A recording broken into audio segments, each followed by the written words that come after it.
Hey everyone, it's Mary with Refuse Refuse. I just wanted to make a quick video, invite you into my home, and look at the way that I manage food scraps at home. It's been a bit of a process, a lot of experimenting. I'll talk about both having a house and a yard, as well as if you're in an apartment, whether you have city collection or you're doing it at home or you don't have any of those things. I'll try to throw in ideas for all of those pieces to meet everybody where they're at. I think this is an important conversation right now. People are shopping less and buying more at single times. So maybe to reduce your impact of with COVID, only going to the grocery store once or twice for 1 or 2 weeks worth of groceries, you might be spoiling out more food than normal. I think the other thing is a lot of us are cooking more meals at home, so we might be seeing more food waste. So just want to talk a little bit about like why it's important to manage your food scraps and the environmental impact, and then I'll talk a little bit and do like a tour. Like as Zoom came around and COVID came around, everybody's inviting people into each other's house, so I thought it might be fun to be able to see these things in practice that we always are talking about and shoot some ideas around. Why is it important? 40% of the food grown in the U.S. Goes to waste. Some of that goes to waste at the farm itself during transport and at the retail and consumer level, and it's something like 30% is wasted at the consumer level. So we're not doing the best job managing our food waste. It's also something like 30% of what's in the average trash, depending on what city you live in, is food waste. So it's a big chunk of what's going into our landfills or incinerators, depending on how our waste is processed in our areas. But it's really important because when food waste goes into landfills, it doesn't really break down the way that it should. It needs access to light and water and air, and when it's getting landfilled, it's not doing that. So your food waste just gets buried with all your other trash, a lot of times, in your plastic garbage bags.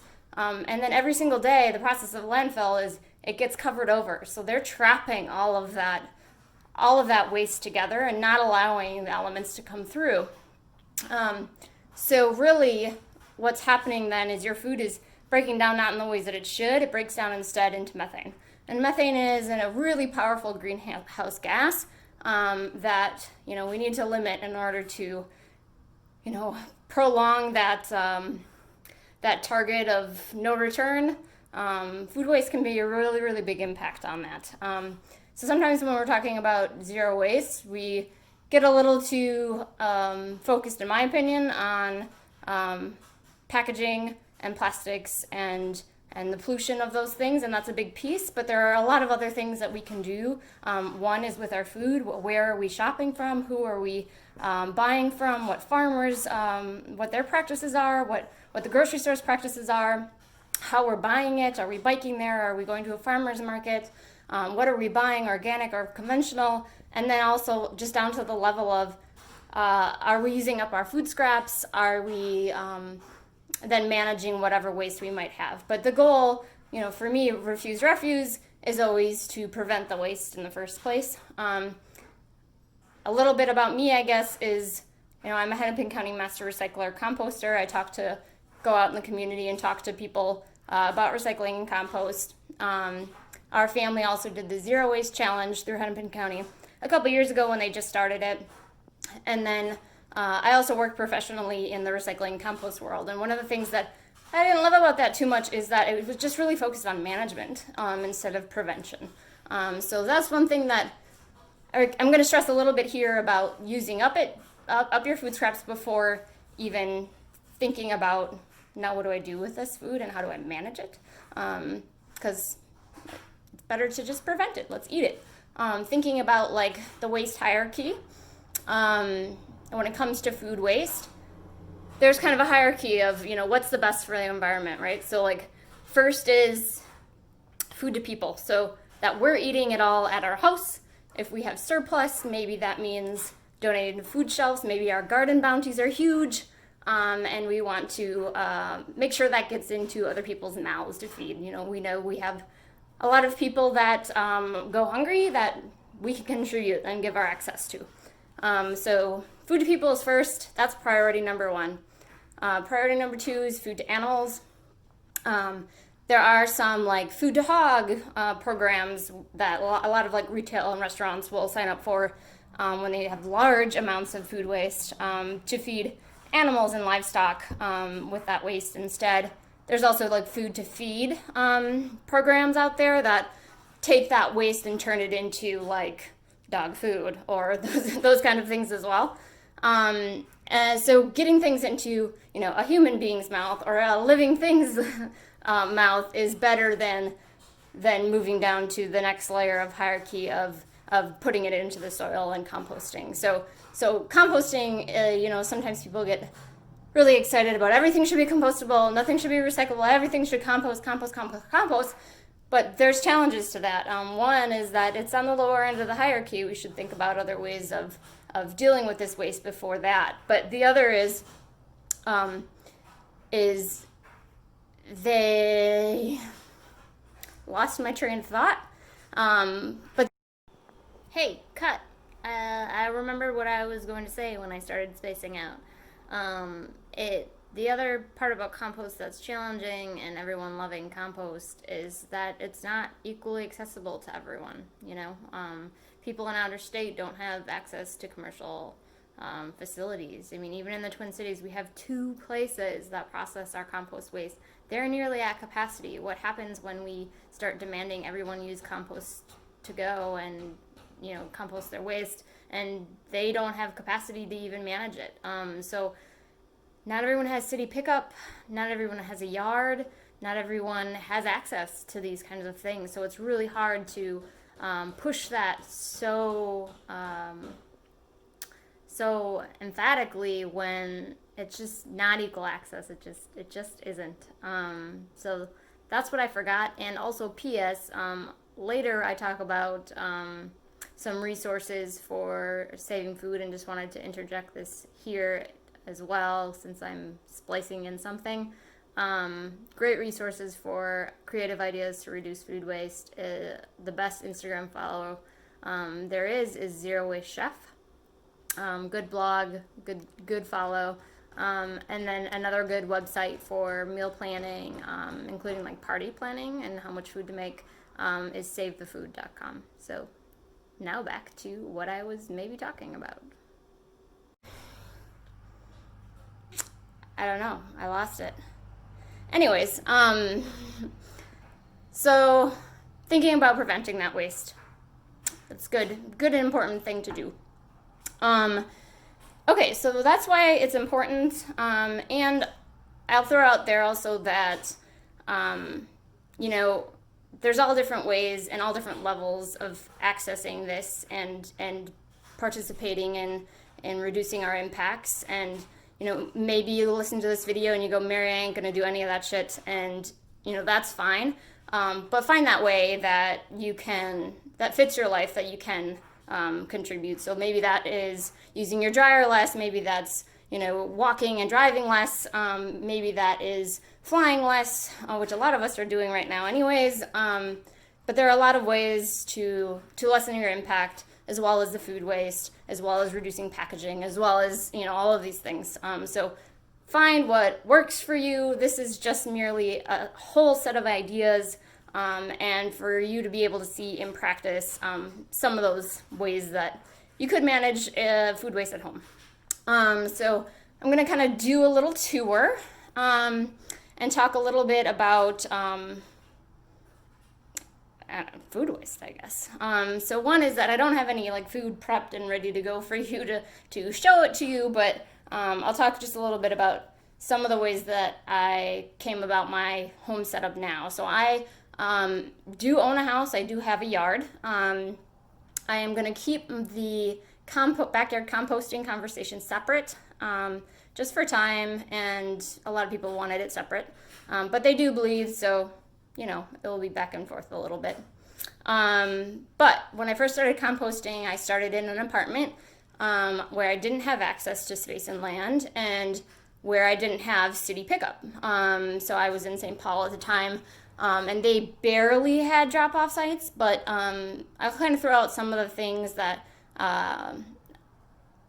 have evolved in my own managing of compost at home.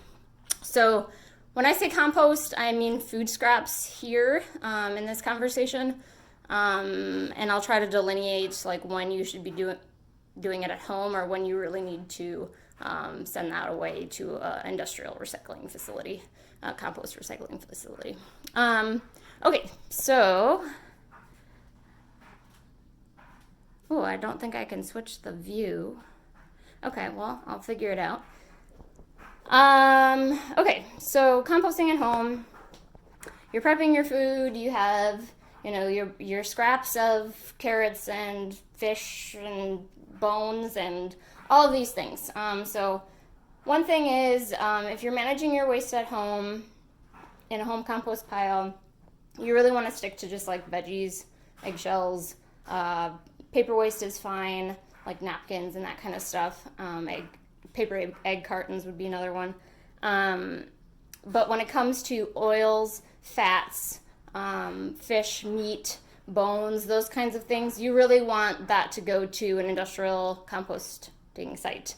That stuff will not break down in your home pile because your home pile does not get hot enough to kill the bacteria that lives in those things. So it can be potentially dangerous if consumed or put around your yard, or your dog gets into it or whatever it is. You just really don't want to mess with those kind of bacteria that live in those kinds of food things. So thinking about the place where a lot of people start, the place where I started was a kitchen compost pail like this one.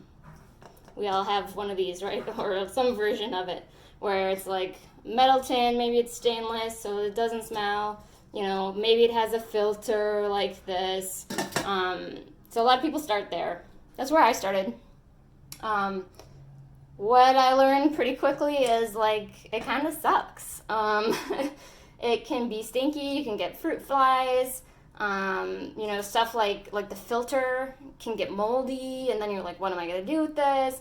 I sort of also believe like none of this should be expensive. You shouldn't have to buy fancy things, and like this is an example. Well, you don't need a stainless steel pot. You can use an ice cream bucket or anything you have around the house to collect your waste.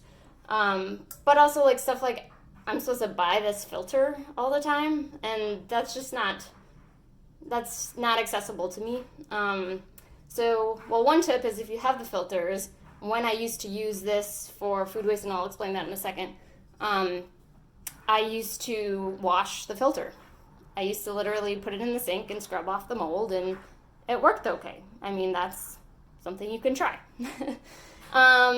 So also, like when I started and I was just getting used to what goes inside of this bin, if it's going inside my house or for a municipal pickup or drop off or whatever that might be. So like I just added a list. Get everyone on the same page. These are the things that go inside this compost bin. So get your family on board. Good reminders. Can I do this? Oh, yep, I can do that on this one. So having signage. Even I have a compost bin in my bathroom. I have a big compost sticker on it. This is where the compost goes. This is what goes in it. That will really help just for that initial training of what goes in here again. Another thing on the filters, another trick I've seen done is people using like a coffee filter. If these filters go bad, just putting like a coffee filter over the top of your can, putting your lid down to kind of seal it in, and that can kind of act as a filter. So that's another way you can kind of prevent that smell or fruit fly attraction. That's one idea. And then in terms of, let's say this is what you got, and this is what you have space for, and it's what you want to keep figuring out and working out. Great. Here's a couple ideas for that. One is to prevent it from getting super stinky, slimy, put like your paper towels or your paper waste, or maybe it's like your compostable takeout papers in the bottom of your bin, and then you can put your food scraps on top. and that can kind of act as sucking up some of the moisture so that it's not, it's not going to be quite as slimy, gooey, all of those things. And then what about bag linings? So, everyone's like, well, you need those green bags and they're super expensive and they just deteriorate if you leave it in there longer than like a day, especially if you have really wet food. So again, I don't think you need to buy anything special to compost. I have stopped buying those green bags probably a couple years ago because they suck. Like, some are better than other. The Nature's bag was the best one for me. But now I skip the bag until I'm taking it out. So, for example, if you're doing your compost bin on your counter like this, just put it in the pail. Don't line it, because it's just going to deteriorate and be frustrating. And you can rinse out the bin, so it's no big deal, right? So don't use the liner in here. Instead, you could put that newspaper or paper towel or whatever you have on hand to kind of be the bottom to soak up some of those juices to make it a little less yick. But otherwise, I just would fill this up, and then when I need to take it out, that's when I put it in a bag or a receptacle. So if you like the green bags, you have a bunch of them, keep using them, and some cities and counties require you to use them for a city drop-off or for a municipal pickup. However, I would say that the reason that they require it is usually so that the compost in your pickup bin doesn't get like stuck in there. So it's just kind of a way of trying to keep it contained and like make sure it pours out when they have the automatic lifts and it will actually drop out. So it mostly just wants a vessel. So for ideas for that, I've stopped buying the green bags because I just use whatever comes my way instead. So I will hang on to like takeout bags, and whenever I'm ready to take out my stuff, I will just like fill the takeout bag, or I'll keep these like big takeout boxes that are compostable, and I'll just fill these with my scraps, and I'll throw that in my city recycling bin. Or pizza boxes. You can fit a lot of compost in giant pizza boxes like this. I mean, you can put a lot in there. So hanging on to those kinds of things, and maybe instead of recycling or composting those separately, just put your food scraps in them. It's cheap, it's reusing it before it gets recycled, and you can stop buying those green bags. I also just keep around a pizza box because we make home pizza sometimes, and it's just the best way to store things in the fridge. So I just keep one around for when we have leftover homemade pizza as well. So that's kind of talking about the counter. So that if that's what you got, that's what you got. Make it work. There's some tips to help you make it work. Right now, I got sick of dealing with the yuck, basically. So I have kind of split up my composting system in that I use this a little bit, but I only use it for like paper and dry things. So like in here right now is like just some like paper stuff. There's pits, like I'll put like avocado pits or skins or peels, or sometimes like flowers or plant cuttings, or like things that I know aren't really gonna smell. They're mostly gonna just dry out. Or I'll put like to-go packaging type stuff in there. So I just use that kind of for dry compost now. So that's what's sitting out on my counter. I just keep it for the dry stuff that's not gonna get smelly and stinky. The smelly and stinky stuff I've moved to the freezer. If you have freezer space, I have kind of a small freezer, but I think it's worth it, so I'm giving up a lot of territory for that. But you could also do the fridge, and putting it in the fridge or the freezer, what that's going to do is prevent the yuck. I mean, it's not going to break down, especially the freezer. It just freezes. And then I just leave it in the freezer until I want to bag it and take it out. And then it's just like a little ice block, and that's great. So I guess I'll show you that now. So we keep our food scraps in this. I have kind of a square Tupperware, but again, like a ice cream tub or, you know, anything that's a good size will work. The only thing you want to avoid in the freezer is a vessel that like gets tighter around the top, because you're not going to be able to plop it out. So like I like this one. I did buy this special, but I like this one because it's square. It has a square top. I just took my compost out, but I just toss it all in there and then plop it out in the bag when it's ready. Or you could just have a bin in your fridge and it will slow the decaying process down. It won't totally stop it, but you know, throw it in there. Either way. So that's a good way of just kind of getting rid of like smell, gnats, mold, all those things that can come with composting. If you have the space in your fridge or freezer, try it out. That's a good option. Other things about, let's talk a little bit about preventing food waste in the beginning, I guess. So thinking about food scraps. So, for example, in the freezer, when I have carrot peels or onion butts or garlic butts or any of those kinds of things, I stash them in a plastic Ziploc bag that I've reused for years, and I make stock out of them. So every couple of weeks, maybe once a month, I will take this bag, dump it into a pot of boiling water, let it simmer for an hour or so, and you have homemade broth. So don't need to buy, canned broth anymore, which is awesome. It's like free food out of your scraps. And then after boiling, then you can compost the remains.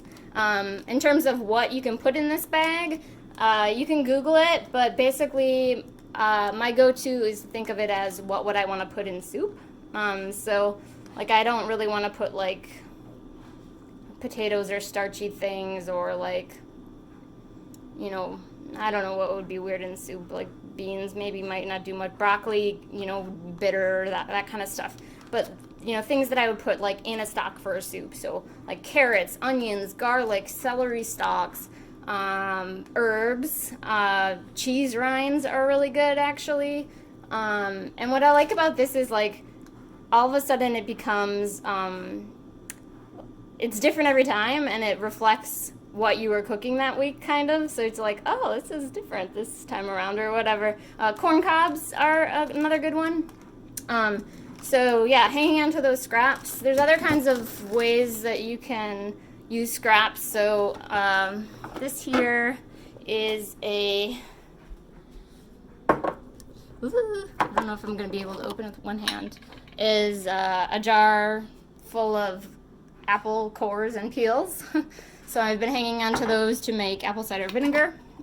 So preventing that waste from, getting a couple more turns out of it before I compost it. Other ideas to prevent food waste, maybe something is going bad soon, so just quick, freeze it.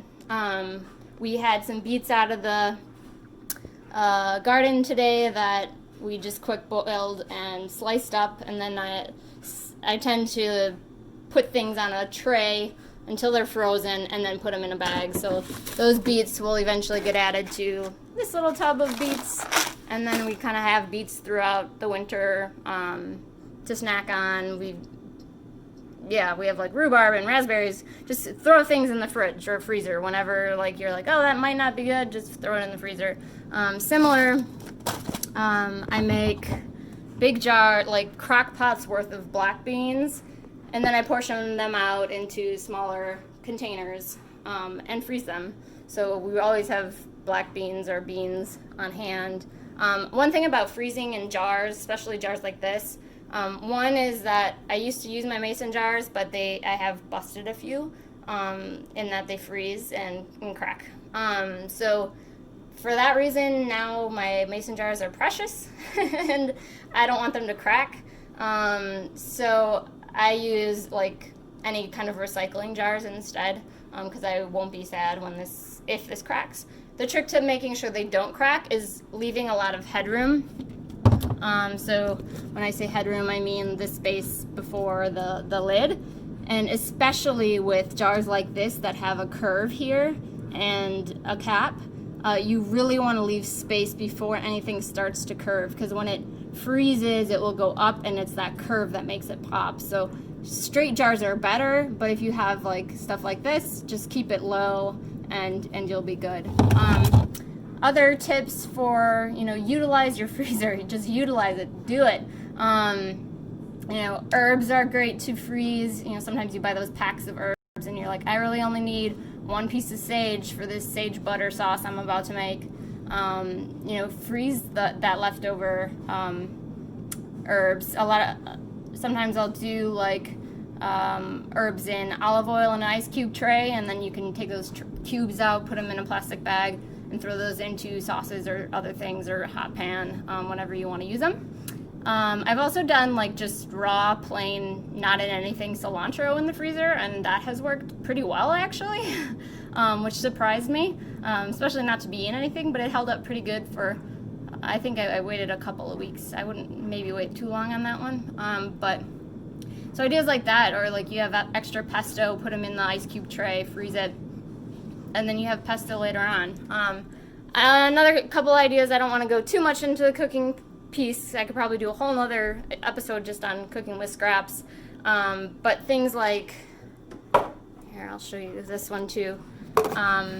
You go to the store and you buy a ginger piece, and it's so much ginger, and you only need an inch of ginger. The struggle is real. But one is, I'll share a tip that my good friend Allison taught me that changed my life forever and my relationship with ginger.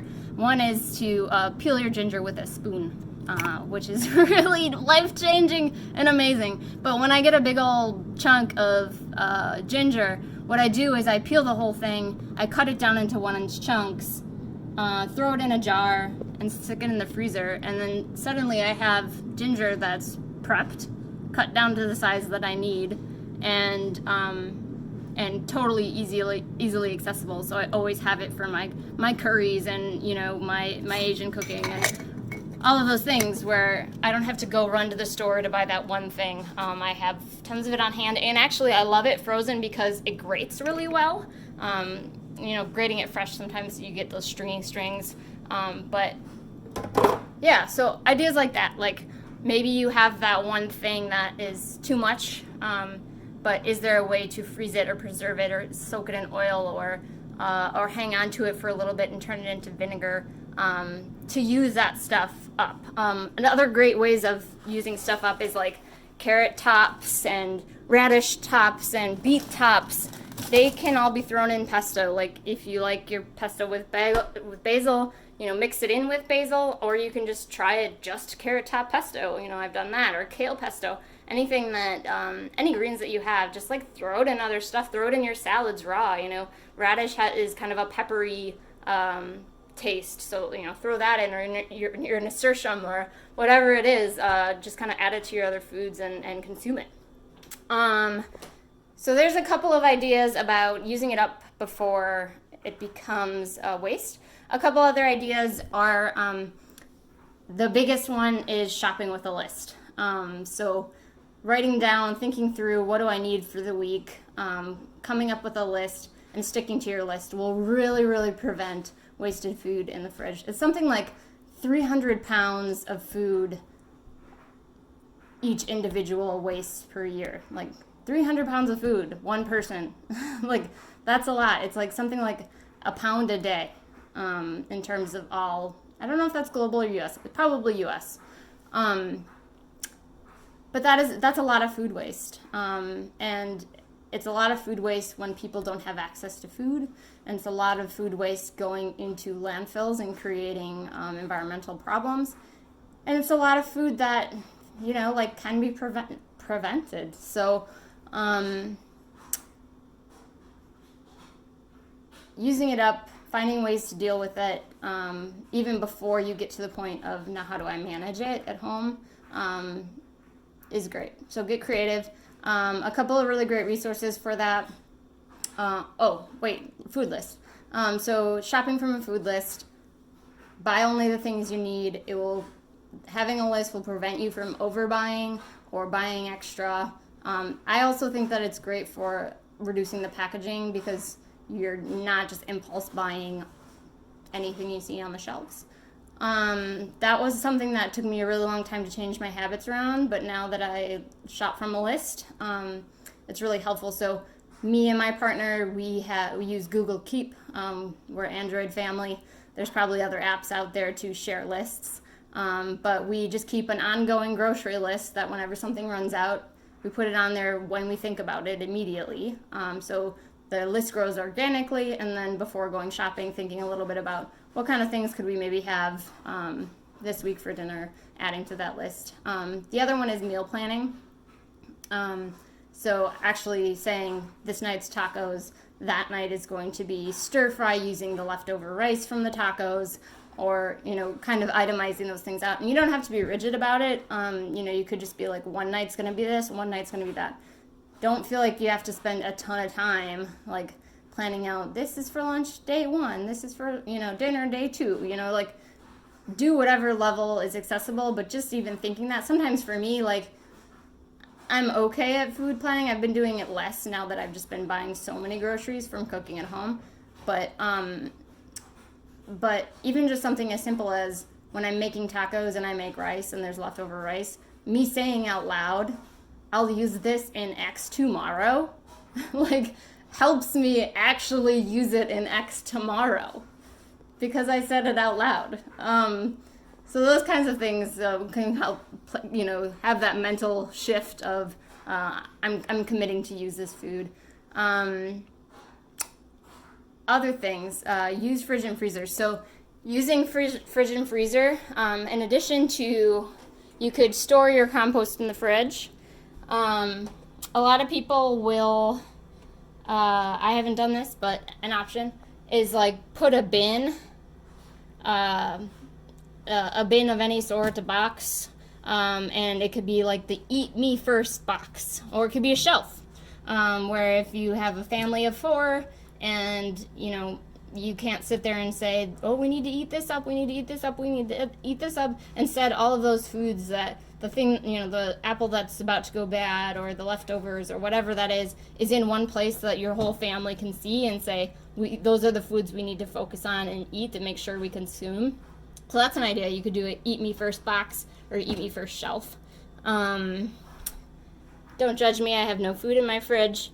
But other things about preservation, so when you have those leftovers, how do you keep them fresh? Couple of things. So one is your door is usually your warmest spot in your fridge. So you don't want to actually store milk or eggs or that kind of stuff in your door. This is the warmest spot in the fridge. Things that you don't want going bad, don't put them there. So condiments, fine. That kind of stuff, fine. The other hot spot you want to be aware of is sometimes the lights. So like under a light, like this actually has like an incandescent bulb, and you can feel like there's heat coming off of that bulb. Usually the first shelf is another warm spot in your fridge. So again, keeping your milks or your things that might spoil off of that is a good idea. And then other ways of managing food scraps, the keep things in water trick. So herbs, onions, these are about had it, but they've been here for like 2 weeks, greens. Romaine, I throw carrots just in a cup of water on the shelf. You got to change that water out every once in a while, but putting things in, storing some of those things in water will really, really preserve their life for a really long time. And you can actually eat them before they go bad. So utilizing those kind of tricks helps a lot. Other things is like, you got half of a lime, storing it and putting it in something. I like these little food huggers, but again, I don't think you need to buy fancy, I'm in my fridge right now, fancy things to prevent food waste. So you can also just put things cut side down on a plate. Like if you have your grapefruit and you don't feel like eating the second half, cut side down on a plate is a great way to store it in the fridge. Trying to look at other ideas, examples. That's most of it. And then also like get creative. Like we have homegrown tomatoes that we just threw in this other tomato container. That's, how we store stuff. Just use what you got. Just gonna check my list real quick to see if I have gone over most of the things I wanted to talk about.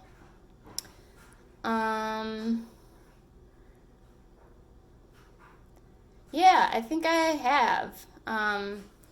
So I talked about, in terms of dropping stuff off.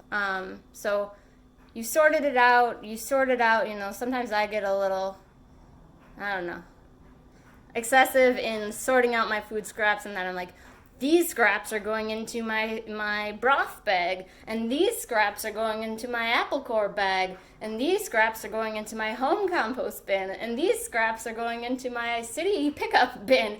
I separate it all out. And there's reasons that I do that. I mean, I want to use up the stuff that could be made for stock and things that I could, save for later, and want to put certain things in my home composting bin. I don't really like putting like avocado pits, like things that are really hard, corn on the cob and stuff. If you break them down, they'll break down faster, but they still take forever. So those kind of things I'll still just put in my city bin. But then in addition, like city bin has to be oils, fats, meat scraps, that kind of stuff. So that stuff, separate out and do city. But the thing is so not everybody has access to city too. The good news is like this is becoming more common, and more studies are setting goals around food waste reduction and really trying to limit how much food waste is going into landfills and incinerators. So even if you don't have a pickup can in your alley or yard or apartment maybe participates in composting, Google if your city has or county has drop-off sites. It's becoming more and more common. City of St. Paul, you can bring into yard waste collection sites. Then there's also a couple of spots, even city of Richfield has like 2 or 3 parks that have bins. Sometimes you need to like go to your city's recycling website and like sign up to participate in the program. Some of them have like locked gates and that kind of stuff to try to manage contamination. But check it out, because most cities probably have a couple of places that you can bring that to. Oh, and if you're in an apartment and you find a place that you can drop it off, some ideas. This was another thing that was a challenge for me when I was in an apartment and I had my bin and I wanted to take it out, but I didn't have anywhere to really put it. I used a 5-gallon pail with a lid, and you could keep that in. So I'd have my like counter one, and that's a little bit by little bit, but I'm not going to go drop it off like every single week or every 3 days. Like I'm not going to make that extra trip when I don't need to. So I used to just store it in larger containers. So a 5-gallon bin with a snap-on lid that keeps the smell out. So like the paint ones work great. They keep it in a closet in the basement. Maybe you have a storage area. Maybe you have a garage. I kept mine in the garage, especially that was great in the winter because there really wasn't any smell and it didn't get really gross. And then just, bring that 5-gallon bin to dump it out. What I was going to say also about the green bags, a lot of cities require it, but they mostly want a vessel, so that it doesn't get stuck in the bins. I said that, but I didn't say just try it. Just try using the paper or the to-go container or the pizza box and put it in your city bin. And if you get tagged, okay, don't do it. But you're probably not going to get tagged. I've never gotten tagged. I don't know how closely they're really looking at it or not, but like at least try it. I mean, if it can save you some money, see if you can get away with it, because it really is mostly just to make sure that it can fall out of your bin. So that's a lot of information, and I think some good tips. I'm gonna keep the backyard composting conversation separate, so there'll be a part 2 about managing your bin outside as well. So thanks for listening. This is 38 minutes of your time, and I appreciate that. And if you have any questions, comments, whether it's useful or not useful, or whatever, if you just want to talk about it, I love talking about it. So feel free to reach out. Okay, bye.